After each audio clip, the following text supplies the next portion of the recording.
Dans la famille Zidane, on demande Théo. À 22 ans, le fils du célèbre numéro 10 est en train de déployer ses ailes en Espagne, où il monte en puissance match après match. Discret dans les médias, Théo Zidane n'a pas accordé beaucoup d'interviews. L'une des plus récentes date du 16 mai 2019, soit il y a 5 ans. À cette époque-là, le milieu de terrain, alors au Real Madrid, s'apprêtait à participer à l'Euro U17 avec l'équipe de France. Une fierté pour le jeune homme, qui en avait profité pour évoquer dans les colonnes du Parisien les attentes autour de lui. Pour être honnête, je n'écoute pas trop ce qui se dit autour de moi et de mon nom. J'imagine que certains essaient de me comparer avec mon père. Cela fait partie du jeu. Pour ma part, je me concentre avant tout sur moi. Quand je joue en équipe de France ou au Real Madrid, je suis Théo avant d'être Zidane. Je veux qu'on me reconnaisse pour ça. Il en avait aussi profité pour évoquer sa relation avec son père. Comme tous les papas. Il m'a confié aussi une chose importante. Quoi qu'il arrive, il sera content de moi. Je me dis que j'ai de la chance. Je connais la bonne personne qui peut me donner les meilleurs conseils. Mon père a, je crois, mis la barre assez haut pour que j'en fasse une aussi magnifique que lui. Mais je vais essayer. Je vais tout mettre en œuvre pour faire la plus belle carrière possible dans le football. Et il a eu la possibilité de débuter dans l'un des meilleurs clubs du monde. Après un passage au CD Canilla, entre 2008 et 2010, le natif de Marseille a rejoint le Real Madrid.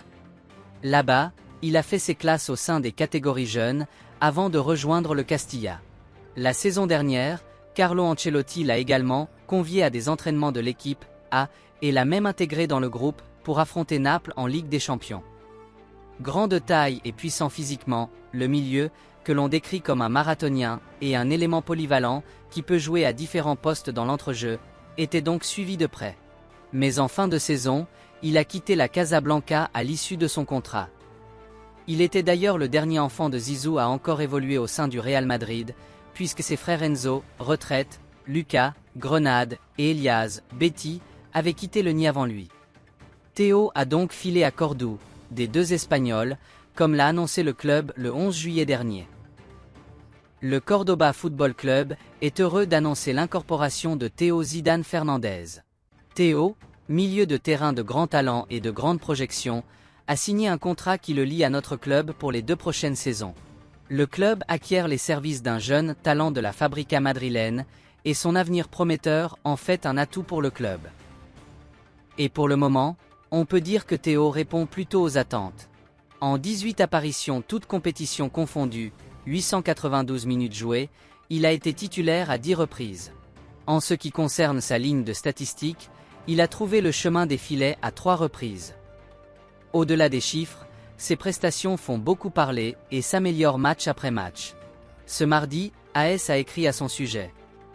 Le milieu de terrain marseillais a surmonté la phase d'apprentissage du football professionnel et à ses éclairs de classe, il a ajouté 3 buts, qui constituent son record personnel. Ces dernières semaines, le Français s'est installé dans les plans d'Yvan Agna comme titulaire. Après des débuts hésitants, au cours desquels il a dû assimiler un changement de rôle, il a commencé à montrer ses vertus en tant que footballeur. Son tournant a coïncidé avec le match de Castellón. Ils sont sortis à la mi-temps sur le score de 0-2 et n'ont pas tremblé au moment de contrôler le match. Il a été l'instigateur d'une tentative de remontée qui s'est soldée par un match nul, 2-2. AS a ajouté. Mais depuis, il a gagné la confiance d'Agna, qui, fin septembre et lors de la conférence de presse après le match contre le Racing de Ferrol, l'a mentionné en disant qu'il veut être footballeur. Mais cela a été un long processus. Et les débuts n'ont pas été faciles. Une partie des tribunes vertes et blanches exigeait des résultats immédiats en raison de ses qualités et n'avait aucune patience. Théo se découvre aussi buteur, puisqu'il a battu son record personnel en une saison.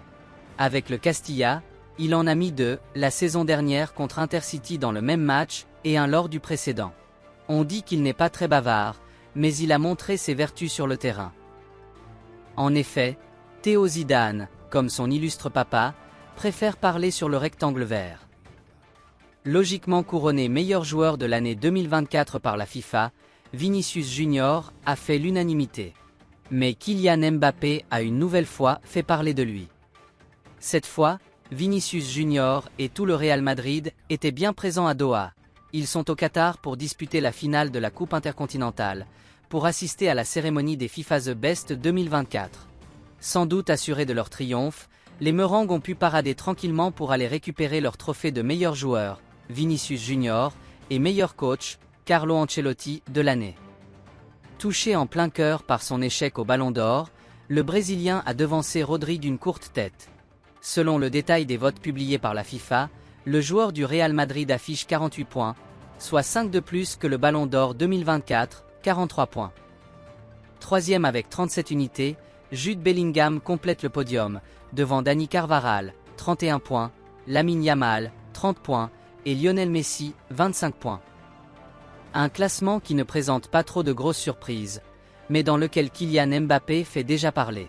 Le capitaine des Bleus est classé 9e, avec 14 points.